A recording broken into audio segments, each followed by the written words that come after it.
പരിരക്ഷയാ പ്രാപ്തോ മാമസ്യ ദാസ്യാമി സമ്മതോ അമർത്യസ്യ ദുർലഭ. എന്തെങ്കിലും തന്നയിക്കാതിരിക്കില്ല. ഒരു പിടി തിന്നു കഴിഞ്ഞപ്പോഴേക്കും അതാ രുക്മിണി പിടിച്ച് വീണ്ടും അതാ അവിൽപ്പൊതി പിടിച്ചു വാങ്ങുകയാണ് ചെയ്യുന്നത്. നാരായണ നാരായണ ഓം നമോ ഭഗവതേ വാസുദേവായ. പെട്ടെന്ന് തന്നെ യുദ്ധം വിചിന്യ വസനാചിരബന്ധ ദിയോത്തമ. ഭഗവാന്റെ കയ്യിൽ നിന്ന് സ്വയം ജിഹാരക്കിമതം ഇതി പൃഥുകദണ്ഡുരാൻ.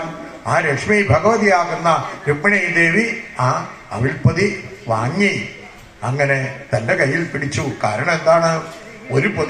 ഒരു പിടി എടുത്ത് കഴിച്ചപ്പോഴേക്കും തന്നെ അഷ്ടൈശ്വര്യങ്ങൾ മുഴുവനും സുധാമാവിനും ഭാര്യയ്ക്കും കുട്ടികൾക്കും അവിടെ സംഭവിച്ചു കഴിഞ്ഞു. എന്തെല്ലാം ദാരിദ്ര്യത്തിൽ കിടക്കുന്നവര് അവരുടെ ഭവനം തന്നെ 7 നില മാളികയായി തീർന്നു. സർവ വിധത്തിലുള്ളതായ പട്ടുവസ്ത്രങ്ങളെ കൊണ്ടും സ്വർണ്ണാഭരണങ്ങളെ കൊണ്ടും നിറഞ്ഞു കഴിഞ്ഞിരുന്നു.